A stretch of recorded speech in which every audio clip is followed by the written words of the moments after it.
جیسا کہ گزشتہ جمعہ آپ حضرات نے سنا کہ جہاں رمضان المبارک اپنی فضیلت اور اپنی عظمت میں تمام مہینوں کا سردار ہے، اور اس میں اللہ تبارک و تعالیٰ اپنے روزے دار بندے کی ہر دعا کو قبول کرتا ہے۔ اور ماہ رمضان المبارک اپنی فضیلت اور اپنی عظمت اور روزوں اور نزول قرآن کے اعتبار سے ملت اسلامیہ میں جتنا اہم ہے، اتنا ہی اسلامی تعلیم کے حساب سے رمضان بھی بڑا اہم ہے۔ تاریخ اسلام آپ پڑھ کر دیکھیں گے اور اسلام کی تاریخ کا جائزہ لیں گے تو جہاں رمضان المبارک میں رسول اکرم صلی اللہ علیہ وسلم کے خاندان کی 3 اہم شخصیتیں اس دنیا سے پردہ فرمائی، تو وہی رمضان المبارک میں 17 تاریخ 17 رمضان یہ تاریخ اسلام کے لیے انتہائی اہم دن۔ میرے دوستو، بدر کی وہ جنگ جو اسلام کی سب سے پہلی جنگ، اور بدر کی وہ جنگ جو مسلمانوں کے لیے بے سر و سامانی اور بغیر ہتھیار کی کمی اور جانوروں کی کمی اور خود کے کھانے کی کمی کے بیچ میں مسلمانوں کو، مجاہدین کو میدان جنگ میں ٹھہرنا پڑا۔ میرے دوستو، ایک چیز ذہن میں رکھنا بہت ضروری ہے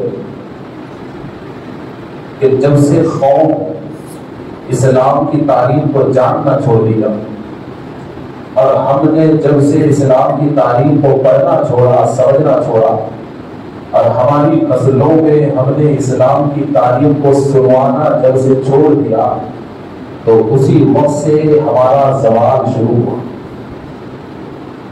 اس لیے کہ میرے دوستو، آنے والا زمانہ ایک امید ہوتی ہے ہر قوم کے لیے، اور ہر انسان ایک امید سے ہی جیتا ہے کہ کل مجھے یہ کرنا ہے، پرسوں مجھے وہ کرنا ہے، آنے والے سال میں ایسا کروں گا، آنے والے سال تک میں اتنی دور چلا جاؤں گا۔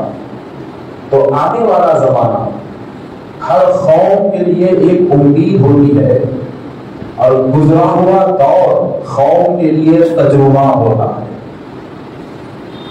تو ہم امید کو پکڑ کے بیٹھے ہوئے ہیں، تجربے کو چھوڑ دیے،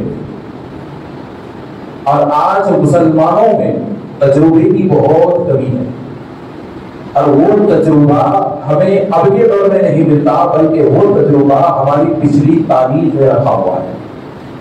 حالات سے مقابلہ کا وقت ہمارے سامنے ہے، بگڑے ہوئے حالات ہمارے سامنے ہیں، ظلم و ستم آج ہمارے سامنے ہے، ڈرانا اور دھمکانا آج ہمارے سامنے ہے، اور ہر سال ہمارے لیے قانونی دباؤ میں ایک ایک چیز کو تنگ کی جا رہی ہے۔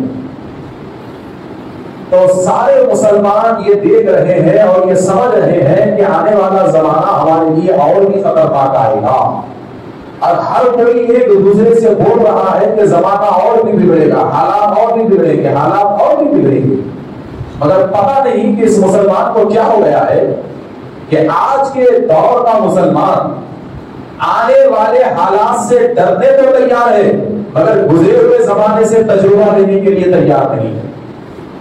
آنے والی شخصیتوں سے تو ڈر رہا ہے، موجودہ لوگوں سے تو ڈر رہا ہے، موجودہ لوگوں سے تو پریشان ہے، مگر گزری ہوئی شخصیتیں جو بڑے بڑوں کو کچل کے چلے گئی، ان کی زندگی کو پڑھ کر مقابلہ کرنے کا تجربہ لینے کو آج کا مسلمان ہرگز تیار نہیں ہے۔